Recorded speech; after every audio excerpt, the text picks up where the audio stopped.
Welcome to the Herd Mentality Podcast, an eclectic weekly mix of atheistic and humanistic conversations with complete strangers. I've never met them and they've never met me, but we're throwing caution to the wind, taking a risk with a dodgy internet connection, and God willing, get an interesting conversation for you to listen to. I'm your host, Adam Reeks, and it's time to meet our guests.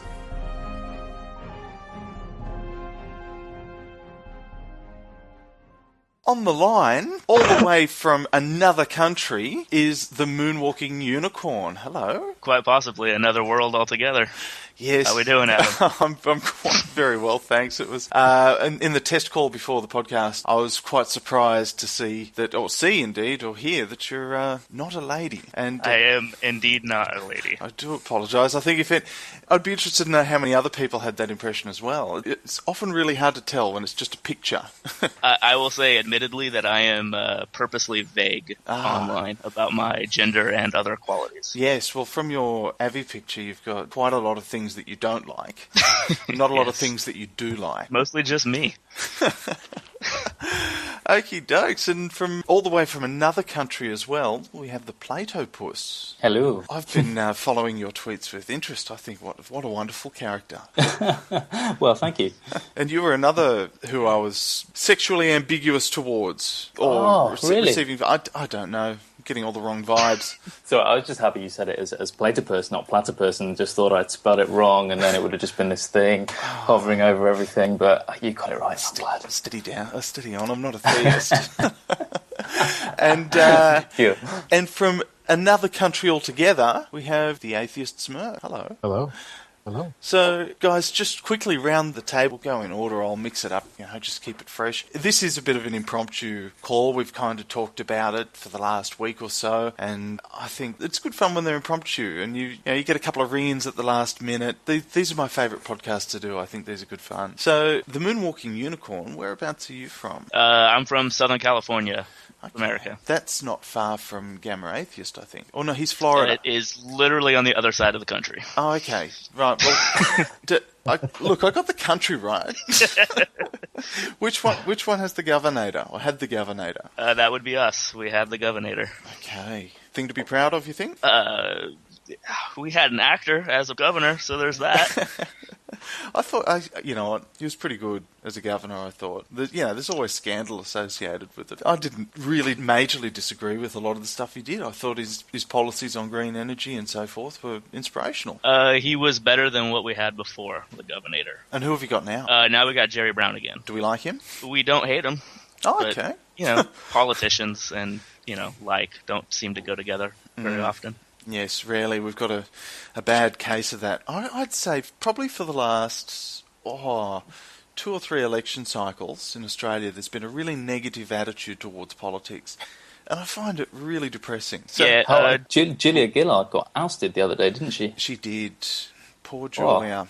And you know what? I had a soft spot for her. Don't read too much into that. Where she was an atheist, and she had the stones to stand up and say it, but still was very respectful to the religious groups and all around the country. So I admired her for that. I only saw sort of little glimpses of her every now and again. I remember, what was it, a few months ago, where Tony Abbott said something sort of vaguely misogynistic, and she just gave him the book, basically, and then that was on the British media, and I thought, I like this lady. Yeah, I didn't mind her either.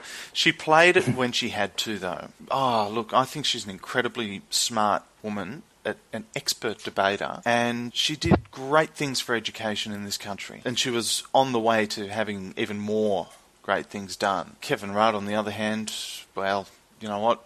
He's pretty neutral. At least he's not Tony Abbott. Yeah, so Platypus, tell us, how'd you get your name and what's the inspiration for your character? Oh, I don't know really. I think I was just searching for puns. You nailed a good one. Yeah, I don't know. I've always quite liked just sort of like animal characters as kind of anonymous kind of things that come in and say things, and I kind of like the idea of anonymity in relation to animals as well. for some reason. It's a thing that you see like in all sorts of mythologies and things. You always have animals kind of like popping up and saying something a bit mischievous and then disappearing. You know, snakes, for instance. That one ruined it for everyone, though, really, to be honest. The Far Side I quite like. There's always animals in the Far Side. Yeah. Yeah, look, the image for this podcast, which is the two cows, I drew just by hand on my iPad mini. That was why I decided to start doing a little bit more art, because I had a little bit more time on my hands, and I thought I really want to do something productive, and I can do political satire. So I started drawing these cartoons and trying to put clever things to them, but then the amount of time that went into it to make a very similar point on Twitter, you can do it in 140 characters in a minute. And, you know, drawing a cartoon, while it's a pretty thing to look at, they're very time-consuming. And so are these podcasts, particularly the editing. So I kind of made a decision. I thought, well, I can dedicate myself to probably 2 podcasts a week, and just whenever I can squeeze them in, and with everyone's time zones. And I just took that cartoon and put it together, and that's brought about the herd mentality. So there you go. Yeah. Skimming right along over to the Atheist Smurf. You and I have met before. Yes, we have, on the No Godcast 2 weeks ago, 3 weeks ago. Yes, and I've been meaning, Tanner and I have been trying to cross paths for yonks now. He helped me set up the XML feed, which is the way that podcasts are distributed. Tanner's very generous with his time, but he and I have both been very busy with our respective works. I've been wanting to get him on just for a little bit of a bonus material at the end of one of the eps, just to plug his show, because he had me on his on episode 6 with you, Atheist Smurf, and we got to have a chat with Sarah. Yeah, something about Sarah. At something about Sarah. Give her a follow on Twitter. She's hilarious, and she talks about... Oh, she's totally worth it. Yeah. Yeah, black humour. I like her. She's good fun. And, you know, I know where I stand with my thinking and beliefs, and I'm prepared to be challenged, and if I can learn something out of it, I'll change my mind. And she's going to come on this show in the future too. Yeah, I saw. I know she listens, so a shout out to her. And she has. Hello, Sarah. she had a mystery follower. It was President Obama. He follows Sarah. So there's some really cool people I've met on Twitter. How long have you guys been on? I've been on with this account since December, but I have my real account, if you want to call it that I've been on for maybe a year and a half, and that I now no longer use. Yeah, I mean, it's still active, but I don't ever tweet with it, because the people I've met through kind of the atheist community I've met here has been much more inviting, much more engaging. I'm kind of the same, actually. I've been on as the Platypus for a few months now, but I do have another account, which I haven't used in a while, where I just used to talk about music on it, essentially. And there comes a point where that gets very boring, because you're just saying, I'm listening to this thing, and someone goes, oh yeah, that I've heard that, that's good, or they just ignore it, and there's not a huge amount you can kind of give or take when you're just talking about you're just referencing people to other things. But it's much more fun getting on and like talking about things. I think, like actual issues. Yes, well, political.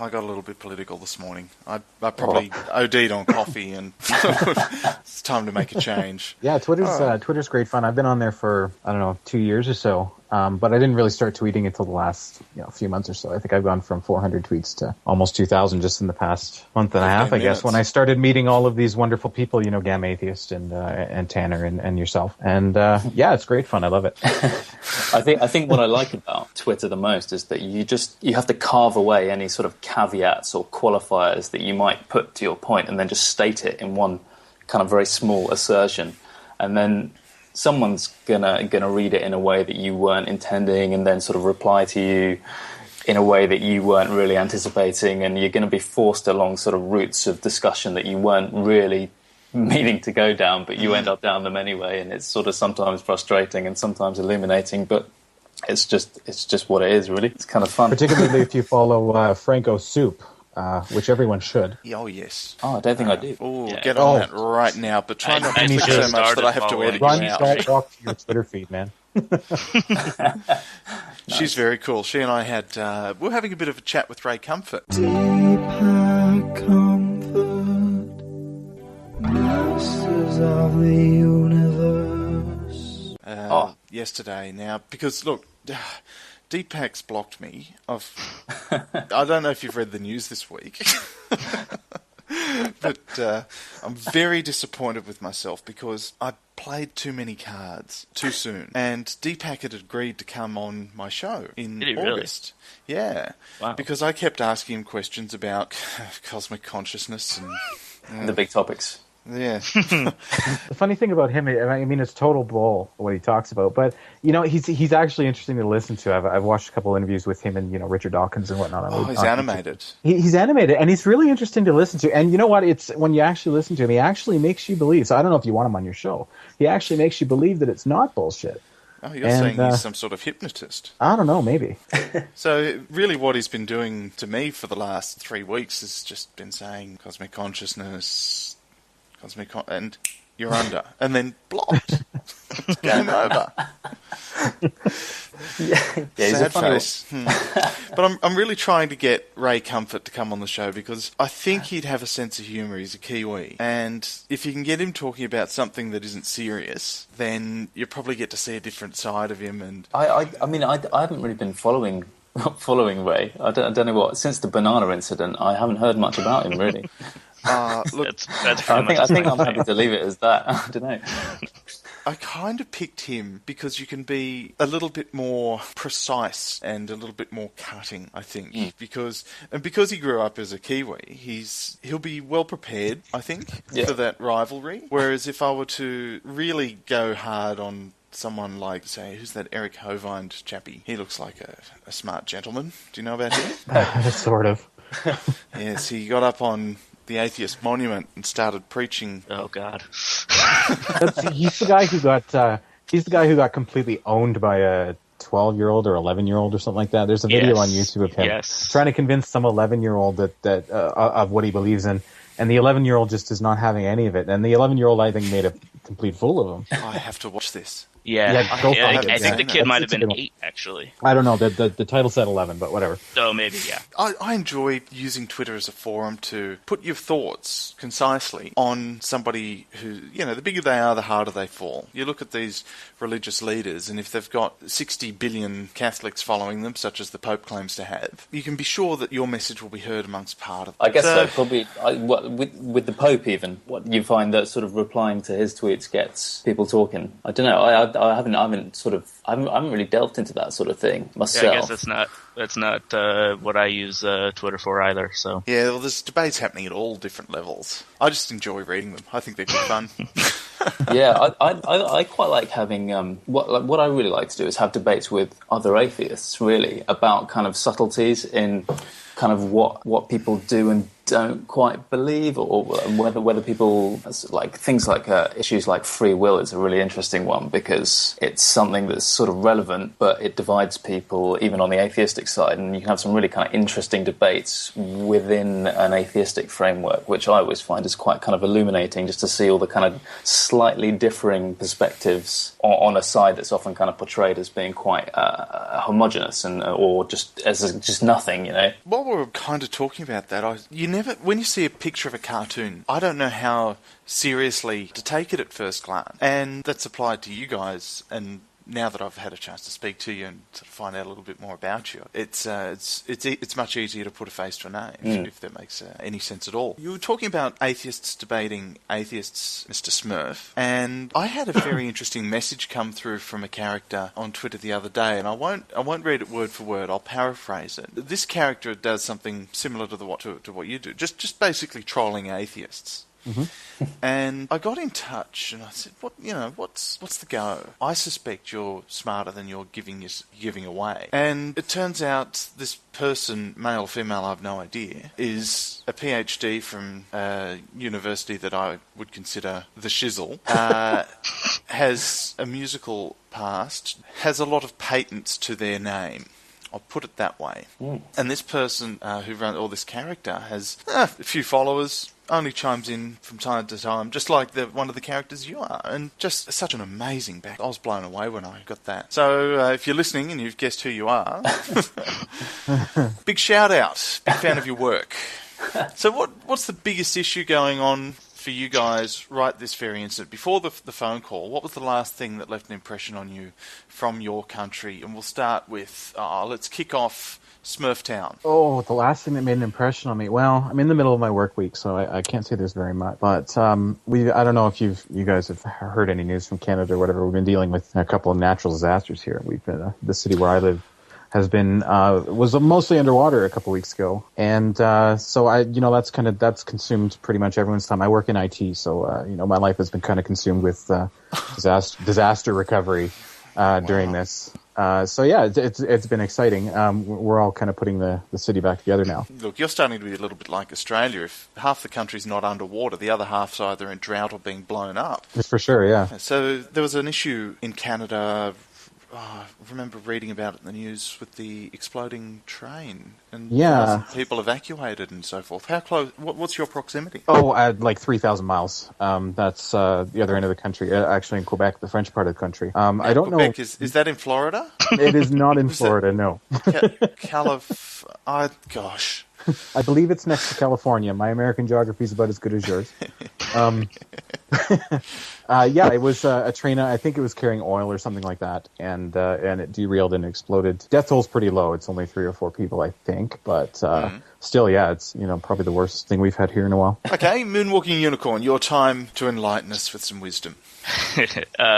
Probably the one thing that's definitely going on here is we're still, the DOMA ruling, Prop 8, and that's, for me, is, the marriage equality issue is probably my biggest passion or fight, or however you want to talk about it. I have good friends and that are gay, and so seeing them be affected, in this case now positively, has been pretty awesome. Well, that's really exciting news for them. Yeah, definitely. We're starting to get our first, I guess not first, the reissue of same-sex marriages are starting to roll through now in California. So yeah, it's pretty exciting times. One of the things I've kind of been aware of as I've begun to speak up as an atheist is when you start to speak up with those morals, you begin to look at the world more openly and say, okay, well, gay rights, why not? Yeah, I mean, I'm, I guess a quick backstory. I mean, I'm somebody who was raised in a very conservative, fundamental Christian home. So I was on the other side of the fence, I guess, really not all that long ago. So I guess sometimes I'm able to understand the arguments against same-sex marriage because I was the one saying them. So I think typically able to have a more peaceful conversation, although admittedly I'll pull the bigot card out pretty quick on some people because it does. I mean, it's amazing how much your worldview changes when you stop, instead of labeling someone as X, Y, or Z, that you go, this is a fellow human being. What can I do to make sure that we're all treated equally? We discussed evolution in the past, and I think that as people become more equally treated, evolution's going to slow down. Anyway, I think you're probably right about that. That's what my money's on. I think you're probably right about that. I think as a kind of a contrived example, if you have a certain group of people in the world who are sort of bred to be slaves, for example, I think they would evolve differently than the rest of the world. And I think you're right. As we all become sort of more equal, and sort of everybody's station in life sort of flattens it out, as it has been doing over the past couple of decades, I think that probably will stop, or slow down at least. And Mr. Platypus, what's going on over there? I'm glad you asked me last, because I'm really trying to think of anything that's happened. and I watched the news just before coming on, and that was all about tax. Aren't you about to have some sort of royal baby? Not you personally. I'm not. No, yeah. I think there is. I think we're a few months off that. I'm sure we'll know about it when the paparazzi start sort of drooling at the mouth. They are already. They are. They are. No, all I can think the knees are still together, and the paparazzi have already started drooling. Yeah. No, like in terms of sort of big issues in the UK, the only thing, and this is a slow burner, it's the gay marriage thing again, and actually the Church of England. General Synod, which is their sort of big internal meet-up thing, that's in progress at the moment, and they're discussing whether to keep... It sounds like the villain from Superman. Yeah. Oh, it's not good. Anyway, meeting in a volcano. Oh yeah, and they're discussing whether to allow women bishops, which they did this several months ago, or maybe a year ago, I can't remember, but they rejected it that time, and they're discussing it again, and don't know what's going to happen, but whatever happens, they'll look foolish. Do they ever give a real reason for why that's not allowed? Not really. I mean, it's kind of the actual structure of the Church of England is complicated enough that the actual people in charge want women bishops to go through, like the bishops. But there's a thing called a House of Laity, which is basically people who are just the sort of general public, normal members of the Church of England who have a vote. And these were the ones who stopped it going through last time. And they can do that somehow. I'm not quite sure how. But they're basically where the more evangelical strands of the Church of England are. So who knows? Basically, it can be hijacked by a very small amount of people. So there is a kind of general consensus that it should go through, but it's constantly being stopped by a minority, which is all very exciting.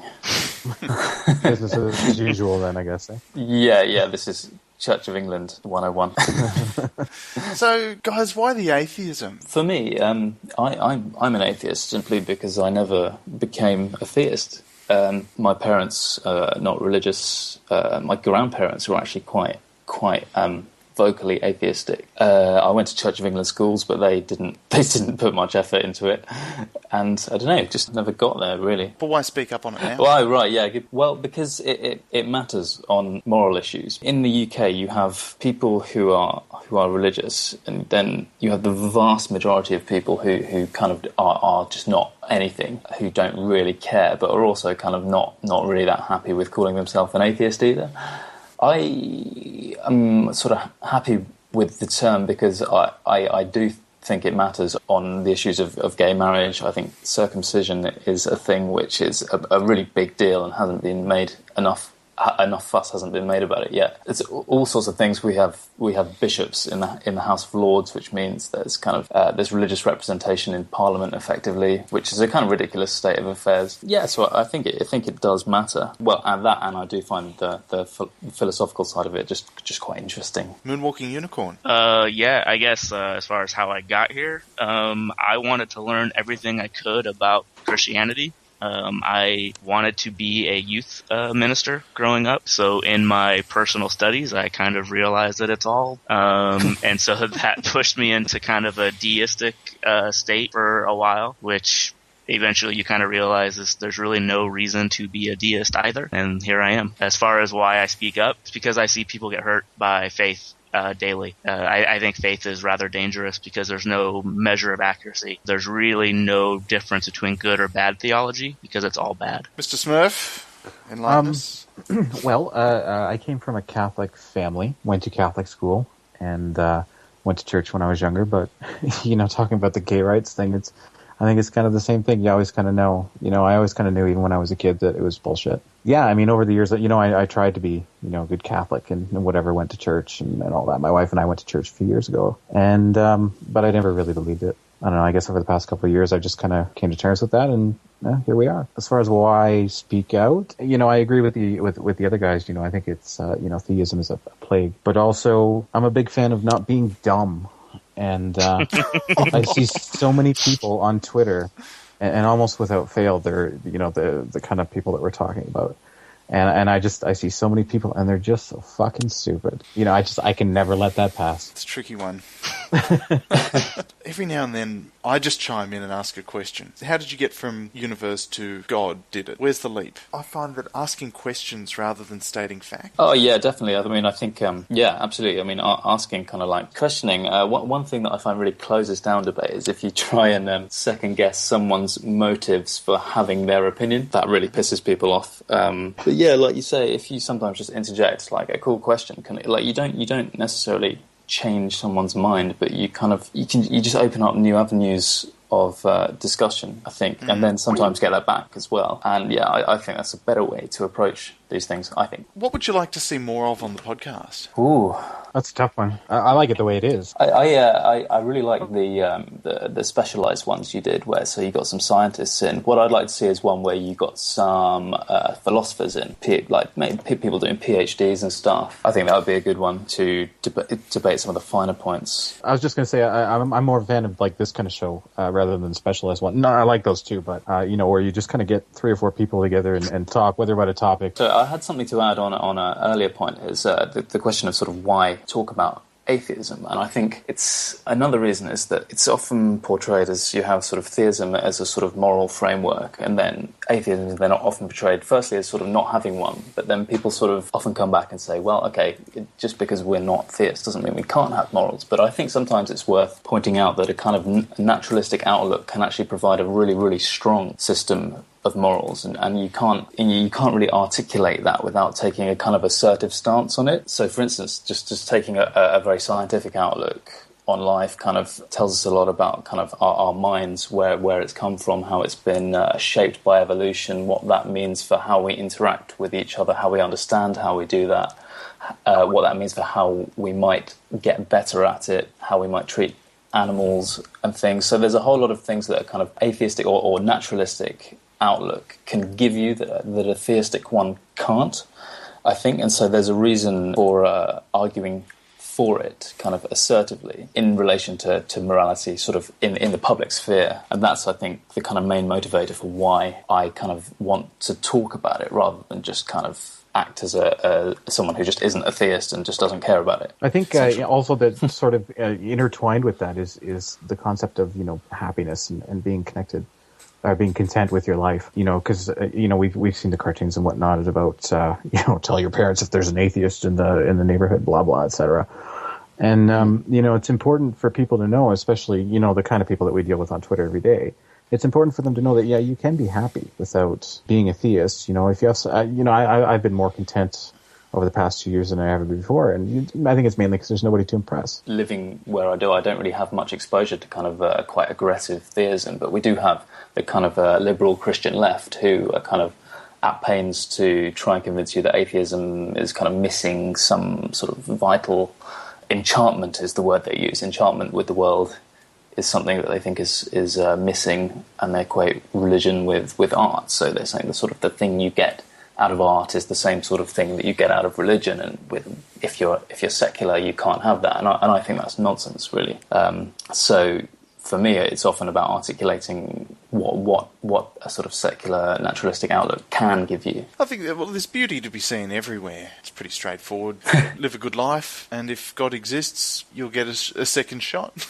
Yeah. If he doesn't, well, you'll have lived a good life, and I'll have stared at death for exactly what it is. I think if he does, he'd be happy that we all use our brain rather than just being sheep.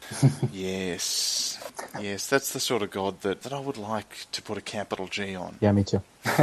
Do you guys travel a lot? I go down to the United States every once in a while. I used to work for an oil company, so I was down in Texas a lot, which I love, and I've been to Florida and Michigan and New York and kind of the northern states there. But I've never been off the continent. I haven't got out much recently, actually, but I used to. I've spent a bit of time in Southeast Asia and India, but this was all like several years ago. Recently, I've been confined to London. I think it's starting to get to me, actually. I think I need to leave. I couldn't. I lived in London for probably 6 months. Oh. And then moved up to Sheffield for 2 years. My theory is the further you can get away from any capital city, the nicer the people are. Yeah, I mean, I've been about 2 years in London now, and I think about another 6 months and I'll be done forever. But you're from the south of England somewhere. Yes, actually from near London, not London. A place called Guildford? Oh, you know Guildford. Oh, wow. Yes. Yeah, so not London must seem pretty exciting by comparison. Yeah. I was at university in sort of some of the northern cities. I was in Leeds and then Manchester. So I've been about a bit. I do like London, but some of the northern towns are nice as well. Leeds is good fun. It is, yes. Manchester's rough. It's good fun though. It's good fun. It's a strange place. It's very bleak. Oh yes. But once you get under it, it's got this kind of community thing going on. It's got a good art scene. It's a place you need to kind of spend a bit of time with, I think. Whereas Leeds is just raucous. Yeah, it's just a uni town. Yeah. Yeah. So thank you very much for coming on the show. I love chatting to people who I still know very little about at the end of it, and just hearing just their ideas and where they're from and their thoughts. And it's been a good chat. Thank you very much for coming on. Yeah, thank you. Thank you. Our condolences to the moonwalking unicorn. I'll edit in 1 minute silence because we lost the moonwalking unicorn. I think maybe hit the power cord out of the back of the computer with the trotter. Yeah, and it's hard to put it back in with those things as well. And I can't imagine how you do it with your teeth and a horn. It's beyond me. So guys, thank you very much for being on The Herd Mentality, and I look forward to chatting with you on Twitter. Thank you. Goodbye. Thank you. Take care, guys. Bye.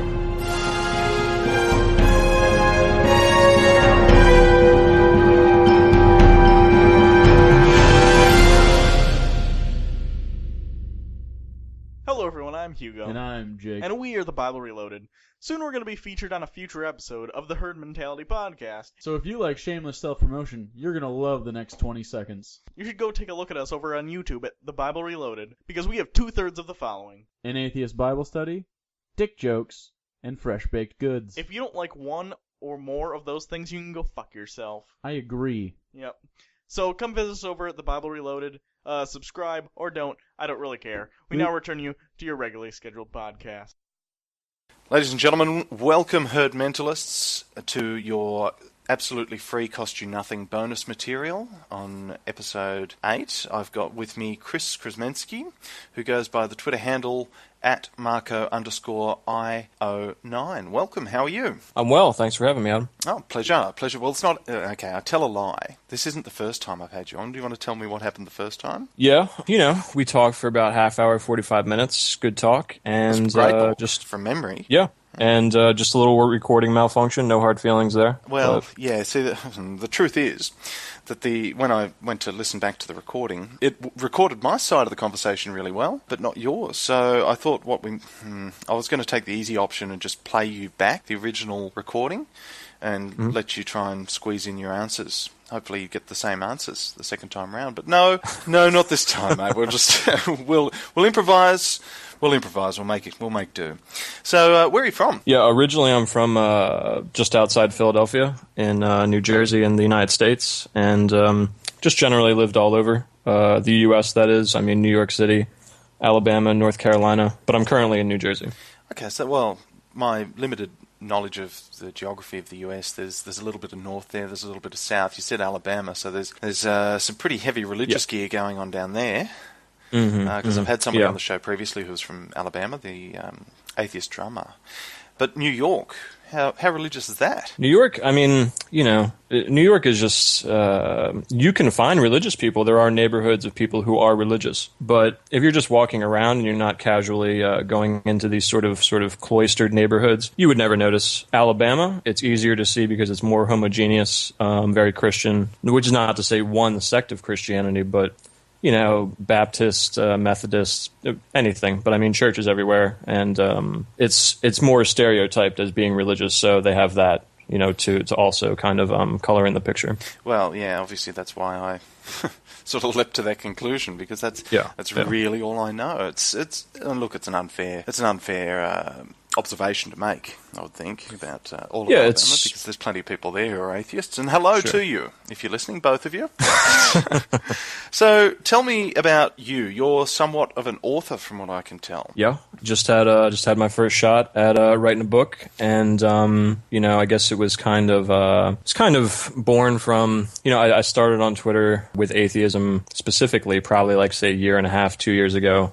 Just really providing information, writing thoughts, things like that. And as I debated people, I just kind of saw patterns recur in the things they got wrong, in the things they wanted to know, the things they would ask me.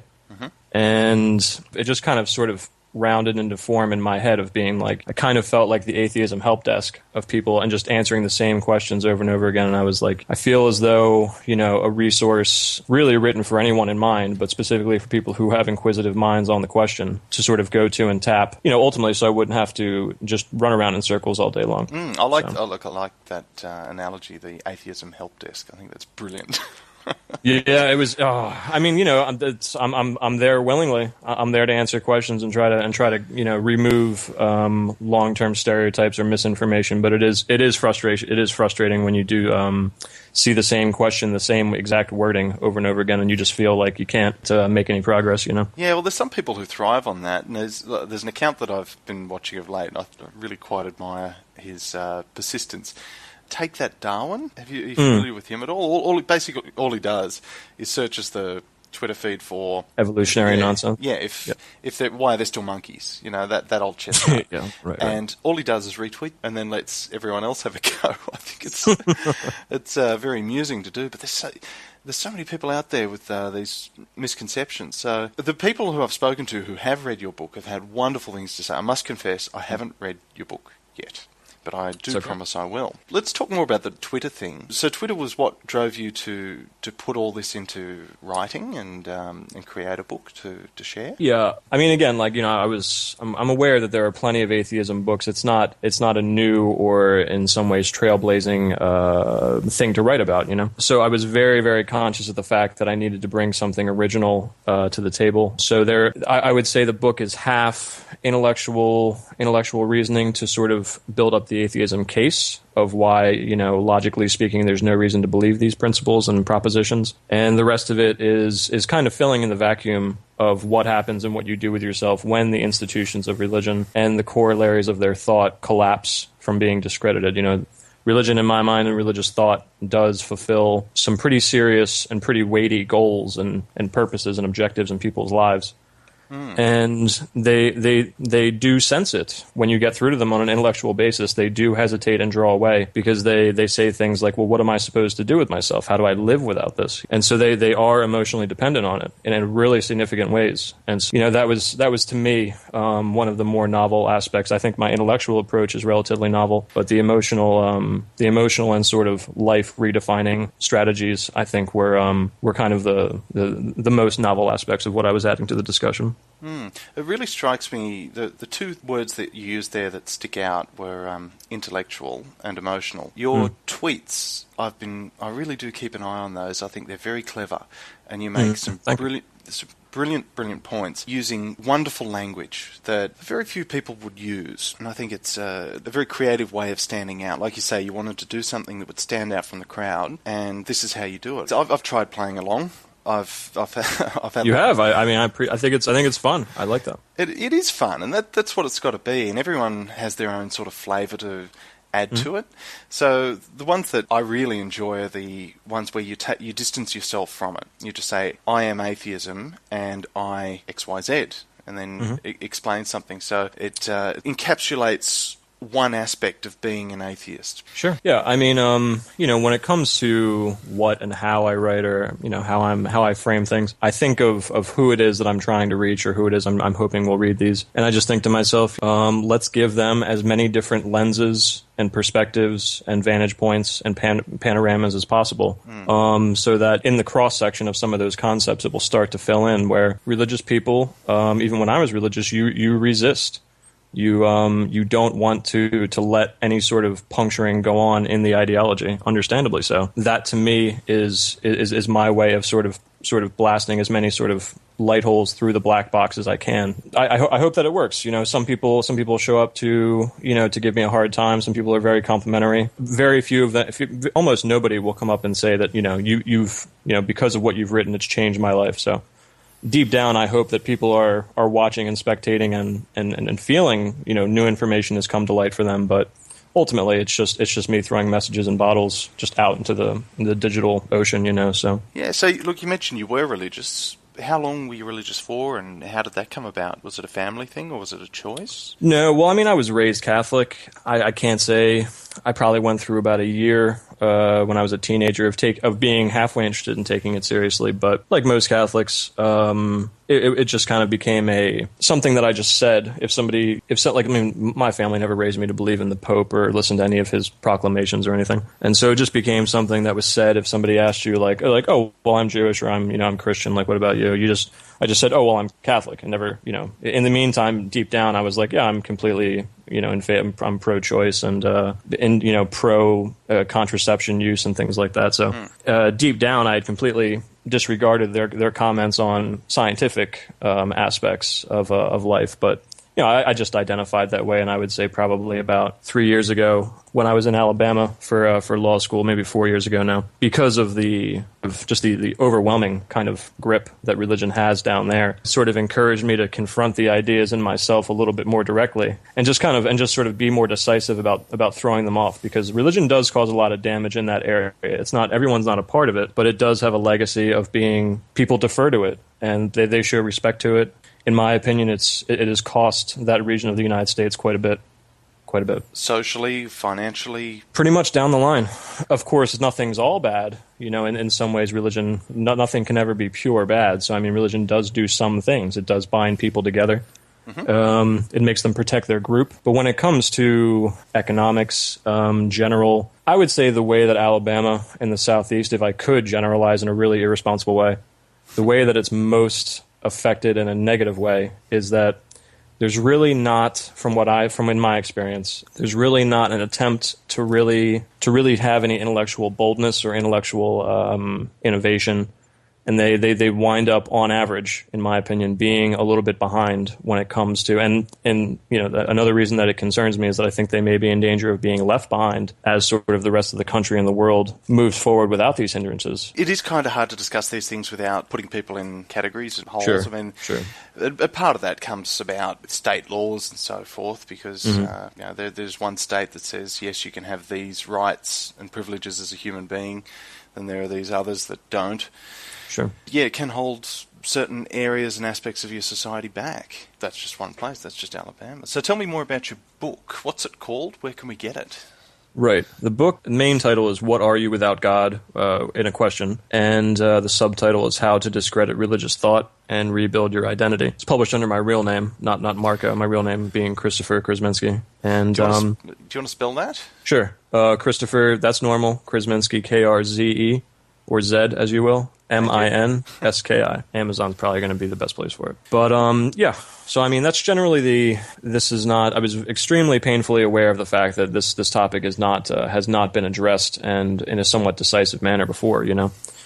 I was very cognizant and self-aware that to do it with any sort of meaning, you know, a new approach, something with more nuance, something with additional flavors had to be brought to the table. So that's what I went for. Yeah, well, just doing the maths in my head, you confronted these religious thoughts and your situation 3 years ago.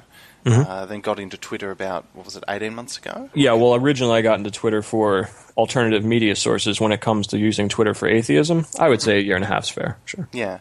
And then pretty quickly you managed to knock a book together. Yeah, I don't know. I mean, like I said, it was a pattern-based concept for me. I mean, I was learning myself and as I was debating people in terms of where I was strong, where I was weak, and really the conceit of the book came together for me when I really just thought of the patterns that they kept running through, and I thought to myself, you know, I can beat everything that they're saying, and I can do it all at once. The problem with Twitter is that, you know, it's extremely effective tool for communication.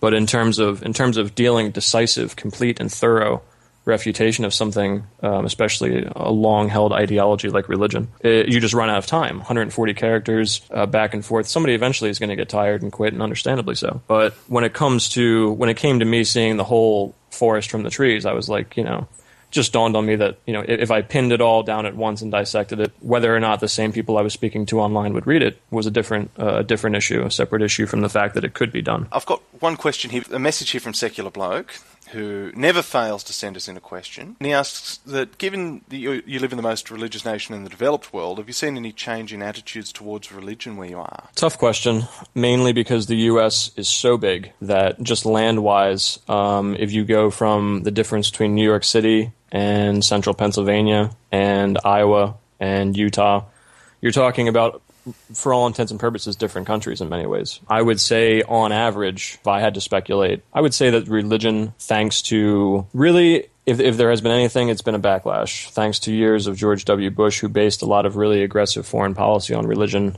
to the dismay of a lot of people, including religious people, quite frankly. Religious people do not necessarily have to be... Including the entire world. Sure. But I mean, religious people in this country can be secular. And so many religious people were rubbed the wrong way by that, including atheists who obviously just want nothing to do with it altogether. But 8 years of him and his policies. And then you have Catholic child abuse scandals. Philadelphia, which is a region that I'm familiar with, was just completely rocked. Boston, LA, and many more were completely rocked by just really blatant criminal activity for decades, just with impunity, just incredibly unforgivable, unthinkable behavior that they've done. You lump these things together and you throw in a dash of just general, you know, Muslim extremism, and as just a general threat from a nebulous threat from abroad. And I think you're getting a general cocktail of people getting fatigued by chasing shadows, by being stressed out by these things that they really don't understand. And because they're put in front of them in such an aggressive and weighty way, I think people have backlashed in and I don't want to say that they backlash in the way that atheists do, in the sense that atheists go, well, you just don't need it at all.